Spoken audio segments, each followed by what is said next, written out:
राजा पृथु कहने लगे कि हे नारद जी, अब तक तो मैंने बड़ा नियम, बड़े विधान और कार्तिक मास की पूरी पावन कथा को श्रवण किया।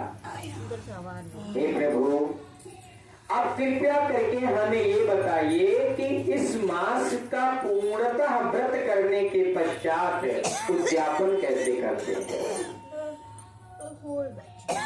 जब राजा पृथु जी ने इस प्रकार के प्रश्न को पूछा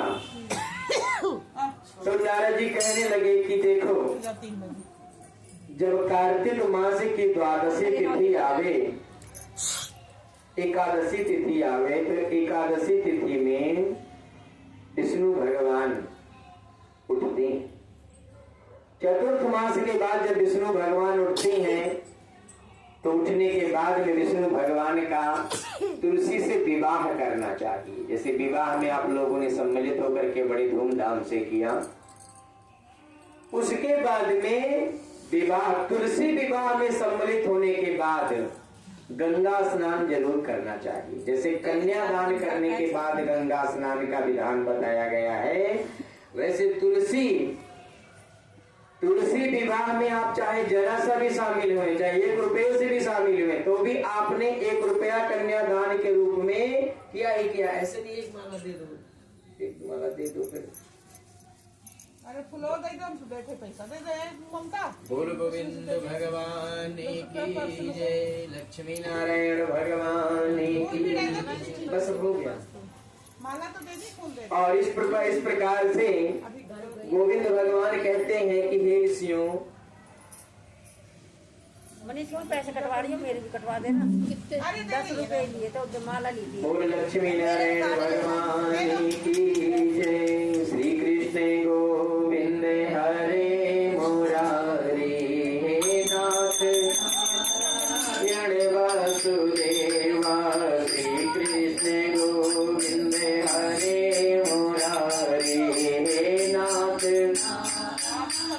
वासुदेवा, हे नाथ नारायण वासुदेवा, हे नाथ नारायण वासुदेवा।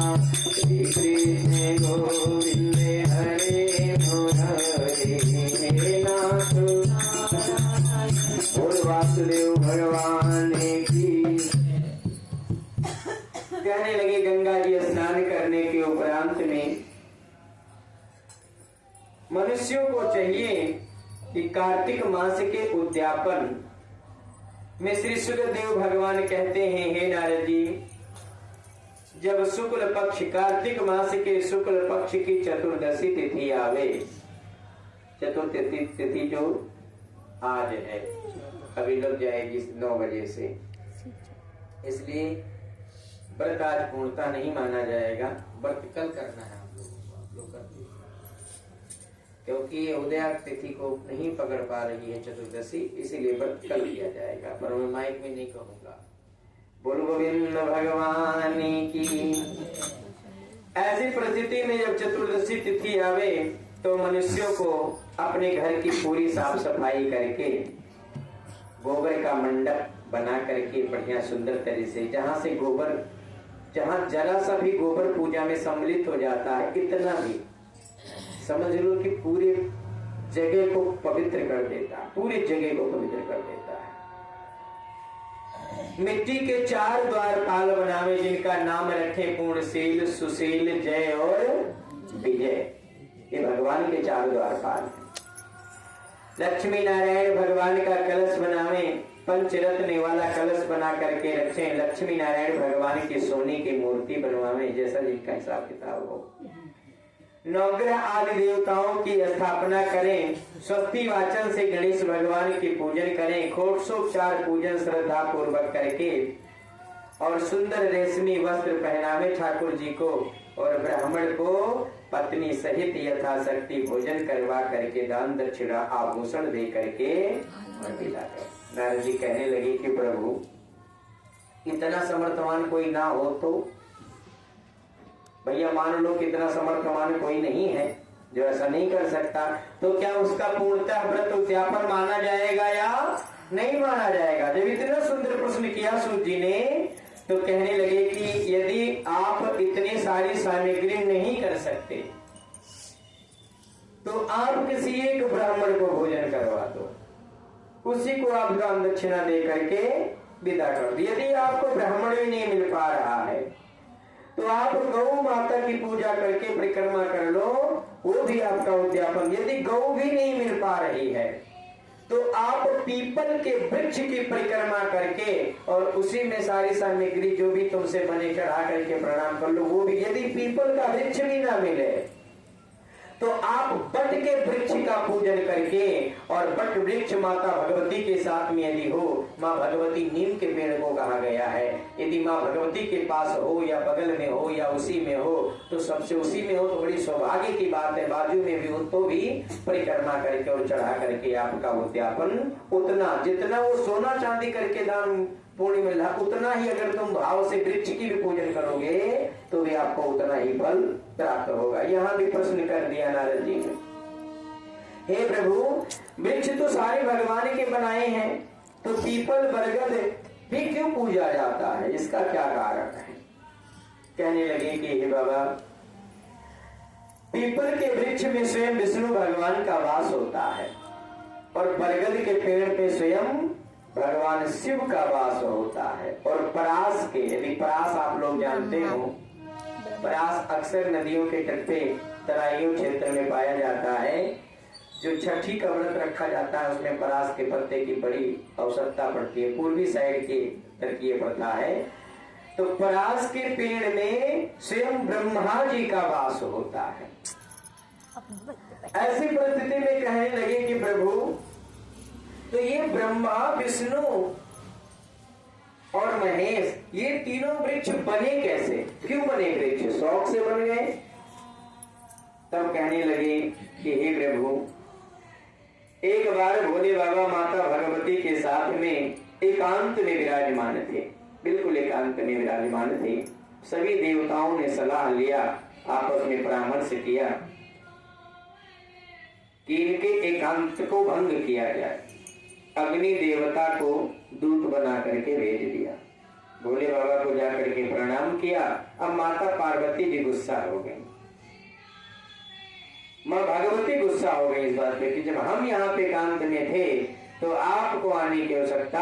अच्छा, भोले बाबा गुस्सा नहीं हो क्योंकि उनके लिए कोई फर्क नहीं पड़ता है ज्यादा, लेकिन माँ भगवती इस बात पे गुस्सा हो गई और उन्होंने वृक्ष, सारे देवताओं को वृक्ष बनने का श्राप दे दिया, क्योंकि तुम्हें तमीज ही नहीं है कि कब कहां कैसे जाया जाता है, किस प्रकार से जाया जाता है।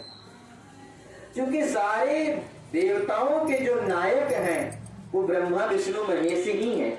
जैसे सारी नदियों का सार सागर है, वैसे समस्त पृथ्वी के समस्त देवता, चाहे किसी भी देवता की पूजा करो तो उसका फल जो ब्रह्मा विष्णु महेश के माध्यम से ही प्राप्त होता है।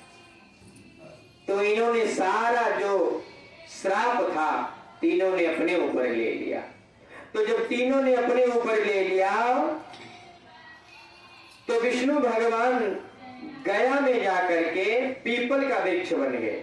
गया में आप गए थी, पीपल का वृक्ष था, बहुत पुराना, करीब हजारों साल पुराना पीपल है, हजारों साल पुराना। मेरे पापा भी उनसे बताते थे, गया जी तो 2-3 बार जा चुके हैं। गया जी में जाकर के पीपल का वृक्ष, शिव जी काशी में जाकर के अक्षय वट वृक्ष बन गए। आज भी जब आप काशी में जाओगे तो आपको बरगद का पेड़ मिलेगा, वहां पे बहुत घना बरगद, ऐसा लगता है कि ये पेड़ है ही नहीं, इतने विशाल। स्वयं भगवान शिव जी का स्वरूप माना जाता है और ब्रह्मा जी ने परास का रूप धारण कर दिया। तभी से पीपल और बरगद की पूजा होने लगी। ऋषियों ने पूछा कि हे प्रभु, पीपल की पूजा रविवार को क्यों वर्जित बताया गया? रविवार बोले तो इतवार, संडे को पीपल की पूजा बिल्कुल भी नहीं करनी चाहिए। क्यों नहीं करनी चाहिए? सूर्य जी कहने लगे कि हे ऋषियों, समुद्र मंथन के समय जब 14 रत्न उत्पन्न हुए तब श्री विष्णु भगवान ने कौस्तुभ मणि और लक्ष्मी जी, ये दोनों जो थे, इसको स्वयं भगवान विष्णु ने किया था। कौस्तुभ मणि और लक्ष्मी जी, इंद्र ने एरावत ले लिया किसी ने कामधेनु ले लिया, किसी ने उचित सरवा घोड़ा ले लिया, भोले बाबा को विष पिला दिया, है ना। कालकूट विष निकला तो भोले बाबा को पिला दिया, अमृत निकला तो सभी लोगों ने बांट लिया, चंद्रमा निकला, ऐसे सभी लोगों ने अपना अपना। तो लक्ष्मी जी ने को जब लक्ष्मी जी को लेकर के गए विष्णु भगवान, तो ब्याह का प्रस्ताव रखा। किसका प्रस्ताव रखा? ब्याह का। लक्ष्मी जी ने कहा कि हम ब्याह कैसे करें, हम तो छोटी हैं अपने घर में, पहले बड़ी के होने की नियम है। ये बात और ध्यान रखना कि पहले विवाह शास्त्र के अनुसार यदि करो तो पहले विवाह बड़े का ही होना चाहिए। लेकिन अब ये कलयुग है, अब तो जिसका मिल जाए उसका कर लो, देखा जाएगा देखा जाएगा। अब तो वो तो लेकिन विधान कहता है कि पहले विवाह बड़े का होना। यहाँ लक्ष्मी जी कहती हैं कि क्या करें, मेरी तो एक बड़ी बहन है जिसका बुरा नाम दारिद्रता है उसका। अब दारिद्रता का विवाह कौन करना? संसार में कोई करना चाहेगा दरिद्रता से विवाह? कोई कहे कि हम तुम्हारे घर दरिद्रता भेजते हैं, कोई एक्सेप्ट करेगा? कोई लड़का एक्सेप्ट करेगा? पर विष्णु भगवान के सामने माता जी ने प्रस्ताव रख दिया तो विष्णु भगवान लड़का ढूंढने लगे कि दरिद्रता से विवाह कौन करे भैया। तो विष्णु भगवान के कहने के अनुसार उदालक ऋषि एक थे। कौन थे? उदालक ऋषि। तो वैसे तो अगर वो विवाह वास में इंटरेस्टेड थे नहीं, लेकिन जब विष्णु भगवान इसका लेकर के गए तो कहने लगे कि चलो, हमें क्या पता, इन्हीं की हम आराधना करते हैं, इन्हीं की पूजा करते हैं, ये चाहेंगे तो बना दें, ये चाहें तो बिगाड़ दें। यही सोच करके और दारिद्रता से उदालक ऋषि का विवाह सौंप करके विष्णु भगवान को लोक धाम पहुंच गए। बोल गोविंद भगवान की। अब ऋषि देवता अपने घर आए। इतनी कुरूपा, अनेक प्रकार के विचित्र, जब देवता अपने ब्राह्मण देवता ऋषि देवता अपने घर कुटिया में आए अपने पत्नी को लेकर के, अब वो 9 बजे तक सोने वाली, ये 4 बजे तक उठने वाले। इन्होंने जैसे उठे तैसे घन घन घन घन घन घन घन नहा धो करके घंटी बजाया, शंख पू पू बजाया। तैसे वो जागी, खट पर गड़े जाते रहे, क्या हुआ? जैसे कान में उसके आवाज पड़ी तैसे चिल्लाने लगी, रोने लगी, अरे दादा रे। भागी उठी एक 4 पाई पैसे, भागी एकदम से। अब इन्होंने सोचा क्या हुआ एकदम से? हे तुम पूजा क्यों कर रहे हो? तुम ऐसा क्यों कर रहे हो? मैं यहाँ से कैसे रह पाऊंगी? मेरा तो काम ही गड़बड़ हो जाएगा। तो तुम कहाँ रहती हो? हम तो पूजा पाठ करने वाले, हमारी पूजा भी तुम भंग कराओगी क्या? नहीं नहीं, हम ऐसी जगह नहीं रहती हूँ जहाँ शंख बोलता है, जहाँ शंख की ध्वनि होती है, घंटे की ध्वनि होती है, आरती होती है, दीप जलती है। वहां मेरा 1 मिनट का वास नहीं है। मैं नहीं रह पाऊंगी, मुझे डाइवोर्स चाहिए। तुम छोटे खत्म कर पाएंगे। अब क्या करे भैया, बड़ी कहानी करा। अब ऋषि देवता तो बड़े तपस्वी, उन्होंने कहा भैया तेरे चक्कर में बड़ा पूजा, और वास्तविक होना यही चाहिए। तुम्हारी पूजा में यदि कोई भी बाधा क्यों ना डाले, उससे तुम लड़ जाओ, झगड़ जाओ, लेकिन किसी भी परिस्थिति में पूजा पाठ मत छोड़ो। क्यों? हो सकता है कि जो बाधाएं डाल रहा है वो भी तुम्हारी पुण्य के प्रताप से ही चल रहा हो। बोल गोविंद भगवान की। कुछ पता नहीं है कि किसका पुण्य कहाँ पे लग जाए, किसके प्रभाव से कौन किसको क्या हासिल कर दे, क्या पता। आपने किसी भाग्य को पढ़ा है? तो इसलिए अच्छे कर्मों के लिए कोई भी तुम्हें क्यों ना तुम्हारा विरोध करे, तो तुम्हारा धर्म बनता है कि तुम उससे जरूर तुम अच्छाई के साथ में रहने का प्रयास करो। पांडव को थोड़ा सा गर्व हो गया था कि मेरे तरफ, अरे ये तो मेरे बुआ के लड़के हैं, तो मेरे तरफ है। भगवान ना बेटा, इसके चक्कर में मत पड़ जाना तुम कि हम तुम्हारे बुआ के बेटे हैं। हम तुम्हारे बुआ के बेटे तो हम कौरव की भी बुआ के बेटे हैं। हम तुम्हारे लिए इसलिए नहीं तुम्हारे साथ में, हम केवल तुम्हारे साथ इसलिए हैं क्योंकि तुम्हारे पक्ष में धर्म है, और जहां धर्म होता है मैं केवल वही होता हूँ। बोल गोविंद भगवान की। ऋषि देवता ने कहा भैया तो हम तुम्हारे चक्कर में पूजा पाठ अपनी नहीं छोड़ेंगे, बाहर जाओ, तुम्हें जाना है तो पेपर में ही ले देता है यहां से।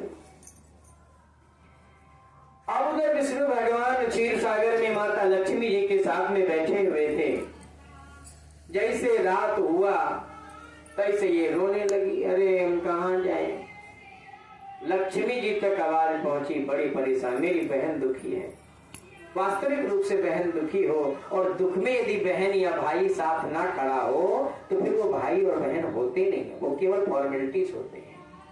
जितना तुम्हारा हो सके, जैसा हो सके आप उतने खड़े रहो। हम ये नहीं कहते कि आप किसी का दुख बांट सकते हो, लेकिन हम ये कह सकते हैं कि आप किसी के भाव विचार को बांट सकते हो, किसी का दिल हल्का कर सकते हो, किसी के साथ खड़े रह सकते हो। भाई शास्त्र कहता है कि यदि भाई तुम्हारे साथ में खड़ा है